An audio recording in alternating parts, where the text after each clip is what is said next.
Vous venez de parler tout à l'heure du personnel. Oui. Avez-vous du personnel suffisant pour faire tout ce travail-là? Si vous venez de noter une insuffisance au niveau de la distribution, au niveau de l'usine, avez-vous du personnel suffisant pour ce travail? Je vais vous répondre non. Parce que nous sommes une jeune entreprise déjà de 2 ans. Et si nous voulons en fait avoir le bon personnel, la main-d'œuvre qualifiée pour pouvoir la quantité de main-d'œuvre pour pouvoir en fait distribuer ce genre de produits, c'est que nous allons en fait recruter des milliers de personnes. D'accord. Mais est-ce que la société est prête en fait à souvenir à ses coûts? Je ne pense pas. Pas encore.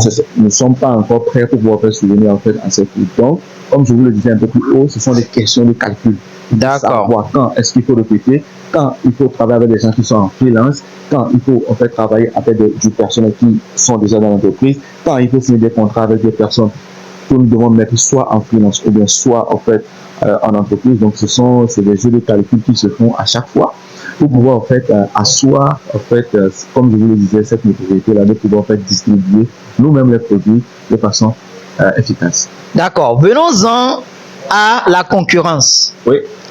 Avec les produits chinois, les chips chinois qui abondent aujourd'hui à Lomé ou en Afrique, et avec la concurrence aussi des partenaires togolais, comment est-ce que vous arrivez à vous débattre dans tout ça là?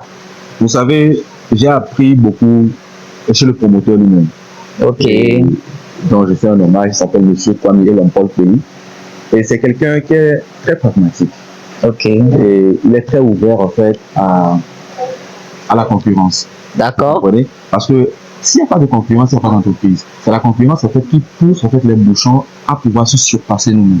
Parce que quand il n'y a pas de concurrence, on dort sur nos lauriers, on pense qu'on en fait autant, on pense que nous sommes déjà, non, c'est parce que nous voulons. Et c'est même mieux quand il y a la concurrence que vous allez beaucoup plus travailler, vous allez beaucoup plus innover, vous allez encore beaucoup plus aller de l'avant. Donc nous, en matière de concurrence, nous ne voyons pas d'inconvénient à ce qu'il y ait des concurrents ou pas. Donc ça sera encore pour nous une chance de travailler avec eux et ensemble de pouvoir en fait trouver des astuces en fait pour pouvoir garder le monopole sur le marché togolais et éviter à ce que en fait des produits viennent de l'extérieur. Pourquoi nous allons encore acheter des chips que les Chinois nous envoient? Pourquoi? Alors que nous, Togolais, nous aussi, nous pouvons en fait le produire.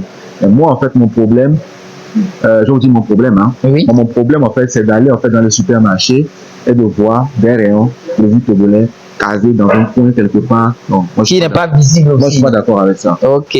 Moi, pour moi, la plupart des produits qui se trouvent en fait sur les étagères doivent en fait être des produits togolais. Donc, je crois en fait en tout entrepreneur qui est dans la transformation.